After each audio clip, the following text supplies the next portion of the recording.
Hello दोस्तों, स्वागत है आप सभी का फिजिक्स संसार के इस लेटेस्ट वीडियो में। आज की इस वीडियो में आज का जो हमारा टॉपिक है वो है क्लास 10th के फिजिक्स के फर्स्ट चैप्टर प्रकाश के परावर्तन और अपवर्तन से संबंधित, जिसमें आज का जो हमारा टॉपिक है वो है प्रकाश का परावर्तन। हम लोग इस वीडियो में प्रकाश के परावर्तन को समझेंगे और उससे संबंधित जो प्रकाश के परावर्तन के नियम है उसको भी समझेंगे। एग्जाम में कई बार पूछा गया है और आप जब 12th में जाएंगे तो आपको वहाँ पर भी ये पढ़ने को मिलेगा और यहाँ पर भी ये काफ़ी ज़्यादा महत्वपूर्ण है आगे के टॉपिक को समझने के लिए। तो अगर आप नोट्स बनाना चाहते हैं तो आप पेन और कॉपी के साथ बैठिए, जो जो चीज़ें मैं बताऊंगा आप उसको नोट करते रहें ताकि आप एक अच्छा सा नोट भी तैयार कर सकें। तो चलिए शुरू करते हैं। प्रकाश का परावर्तन होता क्या है? Reflection of light. परावर्तन का मतलब होता है कि किसी चीज़ से टकरा करके वापस आना, रिफ्लेक्ट होना। यानी जब भी, अब चूंकि यहाँ पर हम लोग प्रकाश का परावर्तन पढ़ रहे हैं, तो प्रकाश के परावर्तन का मतलब है कि जब भी कोई भी प्रकाश की किरण किसी चिकने परावर्तक पृष्ठ पर या किसी भी पृष्ठ पर, कोई जरूरी नहीं चिकना पृष्ठ ही हो, किसी भी पृष्ठ पर पड़ती है तो उस स्थिति में वहां से प्रकाश की मैक्सिमम जो मात्रा होती है, अधिकतम जो मात्रा होती है, वो पुनः उसी माध्यम में वापस लौट आती है। इस घटना को हम लोग प्रकाश का परावर्तन कहते हैं। जैसे कोई भी वस्तु आपको तभी दिखाई देती है जब प्रकाश की किरण उस सामने वाली वस्तु पर पड़ती है और वहां से रिफ्लेक्ट होकर के वो पुनः वापस आपकी आंखों तक पहुंचती, तब वो वस्तु आपको दिखाई देती है, अन्यथा कोई भी वस्तु आपको दिखाई नहीं देगी। तो परावर्तन, अगर प्रकाश में परावर्तन ना होता तो आपको कोई भी वस्तु दिखाई ना देती। अब चाहे कोई भी वस्तु बहुत ज़्यादा स्मूथ हो, बहुत ज़्यादा खुरदुरी हो, फिर भी आपको वस्तु दिखाई देती, खुरदुरी वस्तुएं भी आपको दिखाई देती हैं।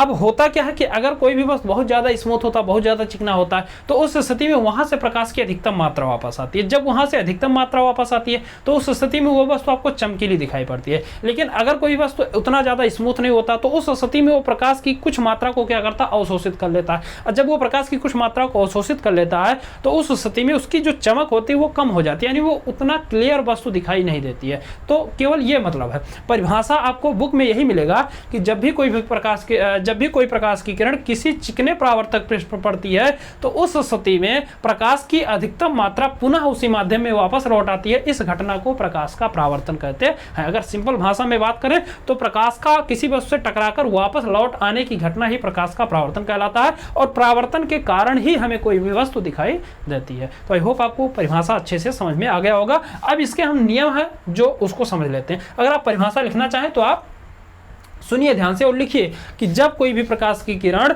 किसी चिकने परावर्तक पृष्ठ से टकराती है तो उस स्थिति में प्रकाश की अधिकतम मात्रा पुनः उसी माध्यम में वापस लौट आती है। इस घटना को प्रकाश का परावर्तन कहते हैं। एक बार फिर से सुनिए, जब कोई प्रकाश की किरण किसी चिकने परावर्तक पृष्ठ से टकराती है तो प्रकाश की अधिकतम मात्रा पुनः उसी माध्यम में वापस लौट आती है। इस घटना को प्रकाश का परावर्तन कहते हैं। अब इसके नियमों को हम लोग समझते हैं जो कि काफी महत्वपूर्ण है। परावर्तन के दो नियम होते हैं।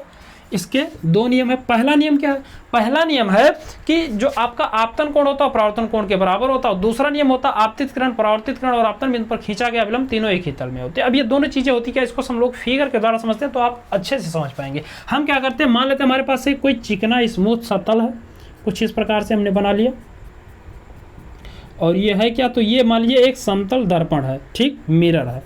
कौन सा? प्लेन मिरर है।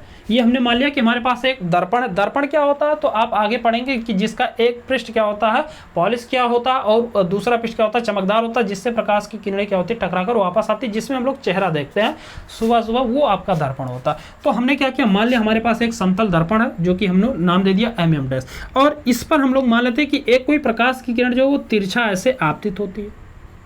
अब जो किरण आती है इस तल पर, इसको ध्यान से देखिए, जो किरण इस तल पर आती है उस किरण का जो नाम होता है वो होता है आपका आपतित किरण। जो किरण आती है दर्पण पर उस किरण को हम लोग क्या बोलते हैं, आपतित किरण कहते हैं।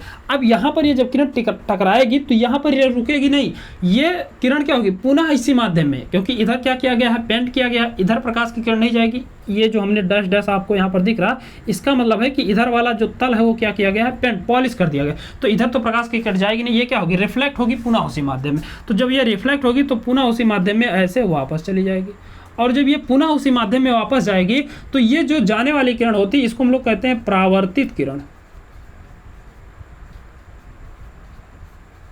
इसको हम लोग क्या बोलते हैं, परावर्तित किरण।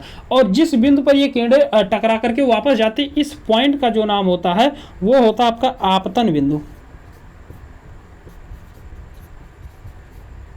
ठीक, ये आपका है क्या, तो ये आपका है दर्पण। अब यहाँ पर एक चीज हम क्या करेंगे, इस आपतन बिंदु के अभिलंब, इस दर्पण के अभिलंबोत इस आपतन बिंदु से जाता हुआ एक अभिलंब खींचेंगे कुछ इस प्रकार से। अब अभिलंब का मतलब क्या होता है, तो इसको हम लोग कहते हैं अभिलंब। अभिलंब का मतलब आप क्लास 9th में पढ़े होंगे कि जब दो रेखाएं परस्पर अभिलंबोत होती हैं, 90 डिग्री का कोण बनाती है, तो वो एक दूसरे की अभिलंब कहलाती हैं। यानी यहाँ पर ये जो एंगल टोटल बनेगा ये 90 डिग्री का होगा, तो इस रेखा को हम लोग क्या बोलते हैं, अभिलंब बोलते हैं। अब इसके नियम को समझते हैं, ये तो फिगर हो गया। आने वाली किरण को आपतित किरण, जाने वाली किरण को परावर्तित किरण, इस पॉइंट को आपतन बिंदु और इसको हम क्या बोलते हैं, अभिलंब बोलते हैं, जो कि दोनों तरफ 90 डिग्री कोण बनाता है। तो पहला जो आपका नियम है वो है कि आपतित किरण, आप लिखेंगे आपतित किरण कामा परावर्तित किरण, आपतित किरण कामा परावर्तित किरण तथा आपतन बिंदु पर खींचा गया अभिलंब,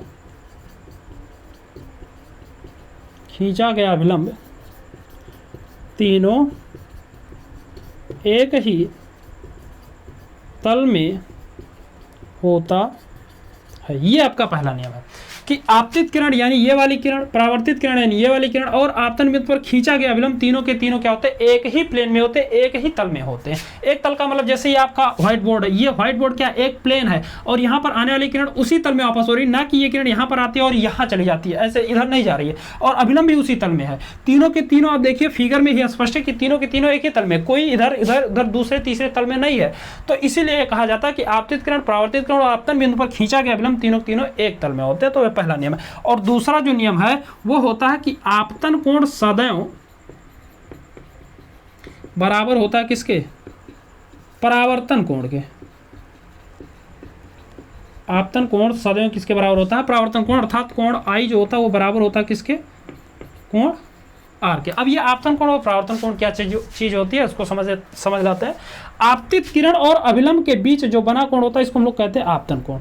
ध्यान से सुनिए, कोई पूछे आपतन कोण क्या, तो आप बताएंगे आपतित किरण और अभिलंब के बीच बने कोण को आपतन कोण कहते हैं। और अगर परावर्तन कोण की बात करें तो परावर्तित किरण और अभिलंब के बीच बना कोण जो होता है वो परावर्तन कोण कहते हैं, और इसको हम लोग स्मॉल आर से प्रदर्शित करते हैं। तो आई होप आपको ये सारी चीजें अच्छे समझ में आ गई होंगी कि आपतन कोण सदैव परावर्तन कोण के बराबर होता है। पहला नियम आपतित किरण, परावर्तित किरण और आपतन बिंदु पर खींचा गया अभिलंब तीनों तीनों एक ही तल में होते हैं। ये आपके दो नियम होते हैं परावर्तन के। तो आई होप आपको दोनों नियम अच्छे समझ में आ गए होंगे। आप फिगर का स्क्रीनशॉट ले लिए, फिगर आप बनाइए। परिभाषा जो हमने आपको परावर्तन का शुरू में बताया कि जब भी कोई प्रकाश की किरण किसी परावर्तक पृष्ठ पर आपतित होती है तो उस स्थिति में प्रकाश की अधिकतम मात्रा पुनः उसी माध्यम में वापस लौट जाती है। इस घटना को प्रकाश का परावर्तन कहते हैं। इसके दो नियम होते हैं। पहला नियम है आपतित किरण, परावर्तित किरण और आपतन बिंदु पर खींचा गया अभिलंब तीनों एक ही तल में होते हैं। और दूसरा नियम होता है आपतन कोण सदैव परावर्तन कोण के बराबर होता है। आपतन कोण किसे कहते हैं, तो आपतित किरण और अभिलंब के बीच बने कोण को आपतन कोण कहते हैं, इसे स्मॉल आई से प्रदर्शित करते हैं। और परावर्तन कोण किसे कहते हैं, तो परावर्तित किरण और अभिलंब के बीच बना कोण जो होता है उसको परावर्तन कोण कहते हैं और इसे स्मॉल आर से प्रदर्शित करते हैं। तो आई होप आपको ये दोनों नियम और ये परावर्तन की घटना अच्छे से समझ में आ गई होगी। आपको एक चीज ध्यान रखना कि परावर्तन के कारण ही कोई भी वस्तु आपको दिखाई देती है। तो अगर वीडियो समझ में आया हो, ये टॉपिक अच्छा समझ में आया हो, तो वीडियो को शेयर कीजिए, लाइक कीजिए। कुछ भी समस्या हो तो कमेंट करके हमें जरूर बताएं और चैनल को सब्सक्राइब कीजिए। मिलते हैं अगले वीडियो में अगले टॉपिक के साथ। तब तक के लिए जय हिंद।